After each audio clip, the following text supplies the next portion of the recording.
কি করে বুঝবেন যে আপনি একজন প্রপার বাঙালি? যখনই আপনি ফ্রিজ খুলবেন তখনই দেখতে পারবেন একটা কাটা লেবু, মানে অর্ধেক খাইছে আর অর্ধেক রাইখা দিছে।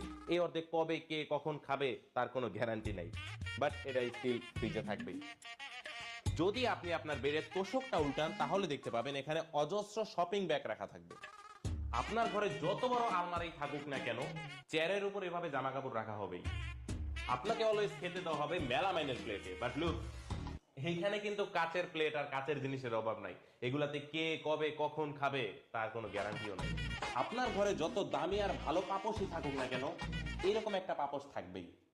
আবার এরকমও থাকতে পারে। সকাল বিকাল বা সন্ধ্যা হোক, আপনি যখনই বলবেন যে আম্মু আমার ক্ষুধা লাগছে, তখন আপনার মার মুখ থেকে একটা শব্দই বেরোবে, ভাত খা। না মানে বলতে পারে না যে বার্গার পিৎজা খা। যখন আপনার হালকা ক্ষুধা লাগবে, কিছু খাইতে ইচ্ছে করবে, তখন আপনি ফ্রিজটা খুলবেন, আর ফ্রিজ খুলে দেখবেন যে এটার মধ্যে একটা আইসক্রিমের বাটি। বাট যখন আইসক্রিমের বাটিটা খুলবেন তখন দেখবেন এটার মধ্যে আদা বাটা, রসুন বাটা, এমনকি মাছও থাকতে পারে।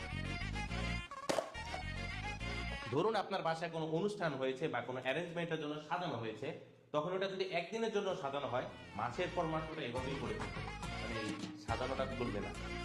যেমন ধরেন একটা রিয়েল জিনিস দেখাই, সেটা হচ্ছে এই দরজাটা খুলে যদি ওই পাশের রুমে যাইতে যাই, তাহলে হচ্ছে এই বেলুনের ডিজাইনটা খুলে ফেলতে হবে। আর একটা কথা হচ্ছে, আমরা গত 4 দিন যাবত ওই রুমে যাইনি।